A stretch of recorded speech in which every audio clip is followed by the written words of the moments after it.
Je suis le bon berger qui donne sa vie pour ses brebis.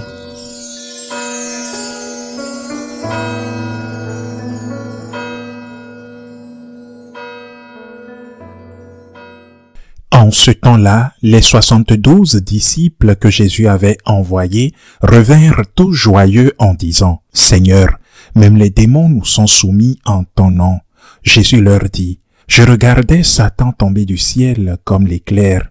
Voici que je vous ai donné le pouvoir d'écraser serpents et scorpions, et sur toute la puissance de l'ennemi. Absolument rien ne pourra vous nuire. Toutefois, ne vous réjouissez pas parce que les esprits vous sont soumis, mais réjouissez-vous parce que vos noms se trouvent inscrits dans les cieux. » À l'heure même, Jésus exulta de joie sous l'action de l'Esprit Saint et il dit, « Père, Seigneur du ciel et de la terre, je proclame ta louange. Ce que tu as caché aux sages et aux savants, tu l'as révélé aux tout petits. Oui, Père, tu l'as voulu ainsi dans ta bienveillance. Tout m'a été remis par mon Père. Personne ne connaît qui est le Fils sinon le Père, et personne ne connaît qui est le Père sinon le Fils, et celui à qui le Fils veut le révéler. » Puis il se tourna vers ses disciples et leur dit en particulier, « Heureux les yeux qui voient ce que vous voyez, car je vous le déclare, beaucoup de prophètes et de rois ont voulu voir ce que vous voyez et ne l'ont pas vu, entendre ce que vous entendez et ne l'ont pas entendu. » Acclamons la parole du Seigneur. Aujourd'hui, l'Église célèbre la mémoire liturgique de Saint François d'Assise. Pour nous, franciscains de Marie, c'est un jour de fête, et c'est pourquoi, comme le reste des familles franciscaines, nous avons le privilège de porter la couleur blanche lors de la célébration de la messe, en pensant et méditant sur Saint François d'Assise. Je me suis souvenu d'une phrase de l'introduction d'un Petit Prince de Saint-Exupéry. C'est un livre que je recommande car il est court mais plein de sagesse. Dans son introduction, il parle du dialogue avec l'enfant. Il explique que les hommes remarquent et posent des questions sur ces choses accidentelles. Ce que fait votre père dans la vie, combien il gagne, car il ne remarque que l'extérieur. Mais l'essentiel, le plus important, ne se voit pas avec les yeux. L'essentiel se voit avec le cœur, car l'essentiel, l'important est à l'intérieur. C'est ce qui arrive au sein même à l'Église. On rencontre des gens qui parlent, démontrant ainsi leur immense ignorance. Et à quoi servent les moniales ou les moines cloîtrés? À quoi servent-ils? L'essentiel se voit avec le cœur, il est caché aux yeux. Quand on observe un saint, aujourd'hui nous parlons de Saint François d'Assise, il accomplissait des choses extraordinaires, frappantes, voire spectaculaires du point de vue de la pénitence.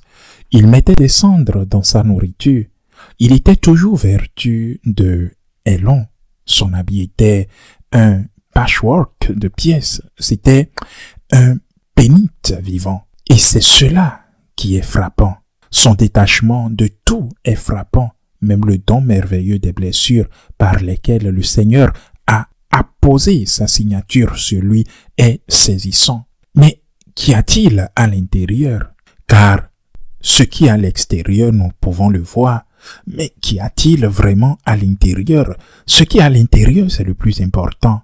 Ce saint a accompli de grandes œuvres sociales, fondé des écoles, des hôpitaux, mené une œuvre missionnaire, oui. Mais qu'est-ce qu'il y a à l'intérieur de lui? Qu'est-ce qu'il y a à l'intérieur? Saint François, j'en suis sûr, que les autres saints aussi, était avant tout un homme amoureux. Voilà ce qu'il y avait dans son cœur. L'amour, c'était un homme amoureux. Un homme amoureux. Un homme amoureux, mais de qui? Un homme amoureux de Dieu, du Christ. Lorsqu'il réalise que le Christ l'aime sans le mériter, le roi des fêtes, le fêtard naturellement de cette époque, oui, il n'y avait pas de discothèque, mais des fêtes et des festivités où il n'y avait pas de drogue, mais il y avait de l'alcool. Il se trouve en prison sur le point de mourir avec ses compagnons et il découvre une réalité à laquelle il n'avait pas pensé. Même si elle était omniprésente dans la vie de chacun, à cette époque, à cause de la guerre, les épidémies, Il réalise que la vie ne tient qu'à un fil et qu'il pouvait mourir du jour au lendemain. Il réalise sa petitesse. Et pourtant, ce Dieu grand, immense, puissant, tout-puissant a donné sa vie pour lui. Dès lors, il devint un amoureux. Saint Augustin disait, « Donnez-moi quelqu'un qui ait jamais aimé, et il comprendra ce que je dis. Il comprendra ce qu'il y a dans mon cœur. » Saint François d'Assise était un homme amoureux du Christ, un homme amoureux de Dieu, de la Vierge Marie. Il était amoureux. Par amour pour le Christ, il accomplissait tout ce qu'il faisait. Mais cet acte extraordinaire, frappant, spectaculaire, radical, n'était rien d'autre que la manifestation extérieure de la flamme de l'amour vivant. Comme le dit Sainte Thérèse, une autre amante, la flamme de l'amour vivant qui éternellement frappe mon cœur au plus profond de lui-même. Cette flamme d'amour vif brûlait dans le cœur de Saint François d'Assise. Et c'est pour le Seigneur qu'il accomplissait tout ce qu'il faisait pour le Christ, par gratitude envers lui. Et l'une des preuves de cette flamme qui brûlait en lui fut peut-être une vision. Il n'était pas très enclin aux visions, certes, d'autres saints en avaient beaucoup plus que lui, mais il en eut quelques-unes, et l'une d'elles se trouvait dans cette petite chapelle qu'il avait lui-même fait construire à la Portiuncule, dans la plaine du pied d'Assise. C'est là, à la Portiuncule, dans cette petite chapelle qu'il avait lui-même construite, c'est là qu'il y a eu un jour une vision de toutes les églises du monde. Il entendit la voix de Dieu qui lui dit « Regarde, écoute, entends ». Et il entendit les prières de tous les fidèles, et il en sortit en pleurant inconsolable. « Pourquoi pleurez-vous » lui demandèrent ses amis, ses frères, le frère Léo, le frère Macéo et le frère Bernard. « Avez-vous, frère François, qu'avez-vous vu? Peut-être avez-vous vu le Christ crucifié? Peut-être avez-vous vu l'enfer? Pourquoi pleurez-vous » Et il les surprit tous quand il répondit « J'ai vu les églises du monde. » Avez-vous vu les églises du monde brûlées et vides? Non, non, non, non. Elles sont riches, décorées, pleines de monde, pleines de personnes. Oui, répond Saint François. Et c'est cela qui vous fait de la peine? Et voilà Saint François qui déclare, j'ai vu les églises du monde pleines de gens en prière. Insista-t-il. Alors ses compagnons étonnés, nous ne vous comprenons pas. Frère François, les gens sont dans les églises en train de prier. Et vous, vous pleurez, c'est une bonne chose que les gens prient. Oui, mais Saint François répondit, oui, c'est une bonne chose, mais j'ai entendu leurs prières. Tout le monde va à l'église pour demander, donne-moi Seigneur, donne-moi Seigneur, donne-moi Seigneur, donne-moi Seigneur. Ils le disent dans toutes les langues. Et ils l'expriment en italien primitif, en latin, en anglais primitif, en allemand primitif, dans toutes les langues, en français primitif. Des langues qu'on parlait déjà, par exemple, en Espagne à cette époque. Mais au final, c'était toujours la même chose. Donne-moi Seigneur, exclama-t-il. L'amour n'est pas aimé, dit-il. Qui aurait pu dire cela? Quelqu'un qui aimait l'amour, qui était reconnaissant, et ce feu dans son cœur, cette flamme d'amour vivant, c'est ce qui le faisait pleurer lorsqu'il réalisait que celui qu'il aimait n'était pas aimé. Peut-être que si nous avions compris cela il y a de nombreuses années, nous n'aurions pas connu la terrible crise de sécularisation, d'apostasie silencieuse qui sévit dans l'Église. Il y a peu, je discutais avec un cardinal canadien, le cardinal Leo de Toronto, et il m'a dit, dans sa région, sa province de Québec, il y a quelques années, il y avait peu de gens pratiquants. Et pourtant, cette région avait près de 98% de catholiques. Très peu étaient pratiquants. Très peu allaient à l'église. À peine les 5%. Et pourquoi? C'était une région ambiante. Et elle ne pouvait pas servir non seulement à aller à la messe pour le plaisir, ou parce que tout le monde le fait, ou à prier en raison des problèmes financiers ou de santé, mais aussi à enseigner l'amour, la gratitude. Aujourd'hui, fête de Saint François d'Assise, je vais inviter chacun à entrer dans le cœur de ce saint. Et bien plus que celui de Frère Loup, celui aux petites fleurs, le saint patron de l'écologie. Tout cela est très bien, mais il est bien plus que cela. C'est un amoureux. Et au cœur de cet amoureux, il y a une profonde douleur de voir que tant de personnes n'aimaient pas le Christ. Et même ceux qui vont à la messe, beaucoup de ceux qui y vont même.